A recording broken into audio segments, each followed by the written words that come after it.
Bayangin ada MPV yang dimensinya lebih gede dari Toyota Alphard, tapi harganya bisa bikin orang mikir ulang sebelum masuk showroom Toyota. Nah, inilah BYD M9, MPV rasa kapal pesiar darat yang sebentar lagi siap masuk ke Indonesia.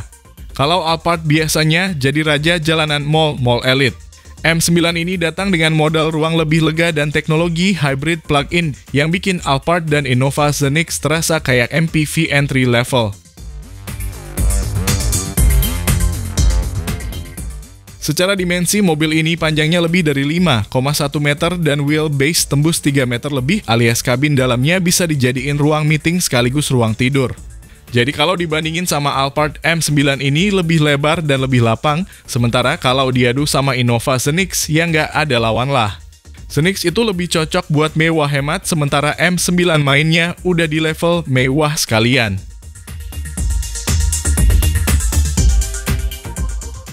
Tapi bukan cuma soal ukuran, M9 juga ngasih kombinasi mesin 1,5 liter turbo plus motor listrik alias teknologi DMI hybrid andalan BYD.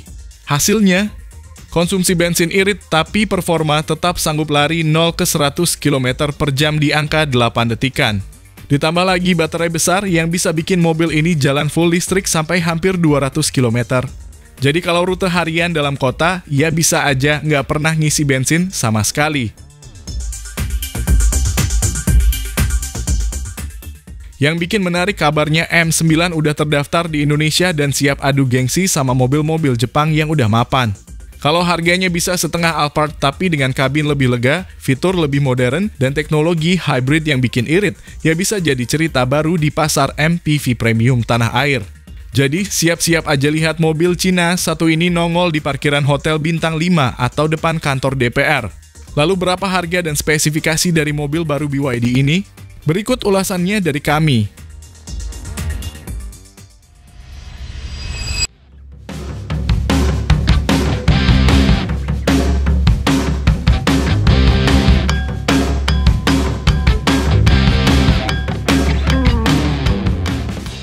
Halo semua, selamat datang di channel Oblitz.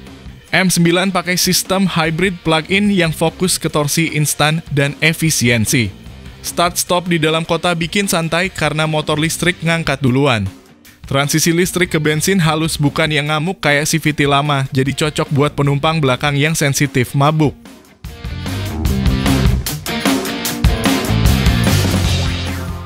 Ada mode EV murni buat harian, hybrid buat kombinasi, dan hold buat simpan baterai di tol. Di rute campur konsumsi bensin irit karena mobil sering jalan pakai motor listrik. Saat baterai diisi di rumah, biaya per kilometer terasa kayak naik motor metik, hampir nggak kerasa.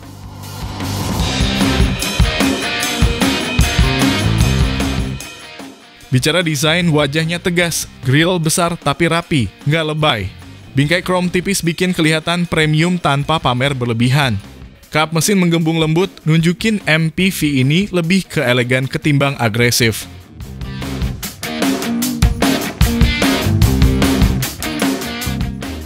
DRL tipis memanjang, proyektor LED pinter ngatur sorot biar nggak nyilauin lawan arah.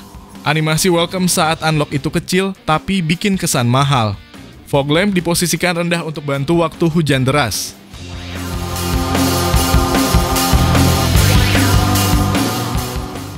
Pola kisi grill bernuansa futuristik, aliran udara diarahkan ke pendingin dan rem. Bumper depan ada lip halus biar nggak kelihatan gemuk. Sensor radarnya Atli integrated, nggak kesannya tempelan.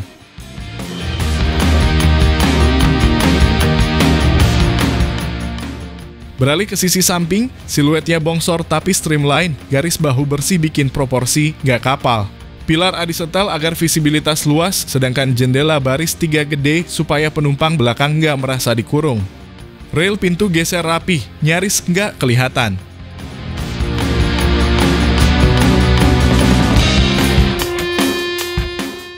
Vel multi-spoke aerodinamis, ukuran realistis biar kenyamanan tetap nomor 1. Profil ban agak tebal, bantingannya empuk, suara gulir ban minim. Kaliper dan disk diset untuk beban MPV, pedal rem terasa progresif, bukan on-off.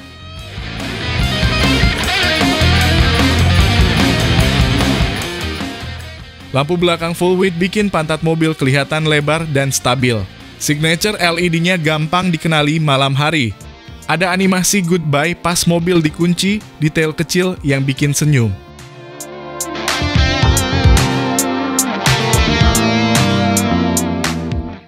Pintu bagasi elektrik dengan fungsi hands-free, tinggal ayun kaki kalau kedua tangan penuh. Bibir loading rendah memudahkan angkat koper besar. Bumper belakang ada protektor halus, nggak norak tapi melindungi cat.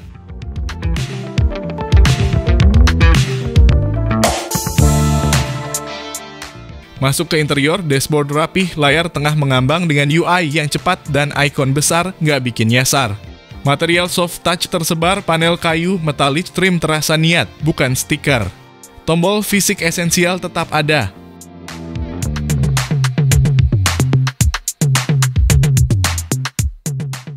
Kursi baris 2 model Captain Seat, sandaran kaki, armrest tebal, dan sliding panjang. Baris 3 beneran layak dewasa, bukan formalitas. Pengaturan elektrik luas, memori posisi, dan pemanas ventilasi.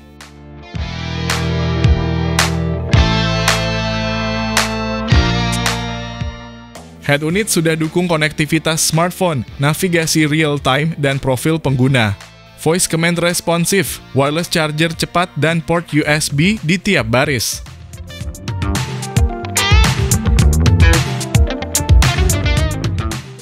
Paket ada selengkap, adaptive cruise, lane centering, traffic jam assist, blind spot, cross traffic alert, sampai auto park. Kalibrasinya halus, nggak menggurui. Cocok buat tol Trans Jawa maupun stop and go dalam kota.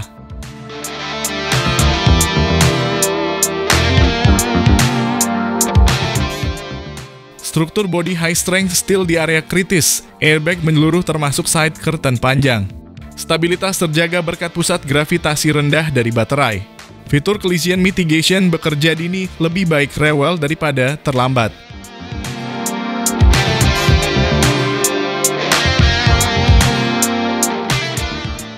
Mode EV bikin kabin super hening saat mesin hidup, isolasi bagus jadi getaran nggak merambat.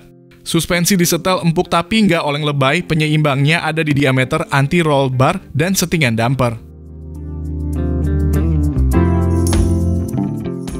Soal harga, BYD M9 belum umumkan banderol resmi untuk Indonesia, tapi patokannya di negeri asalnya ada di kisaran 500-700 jutaan rupiah. Tergantung trim dan paket baterai.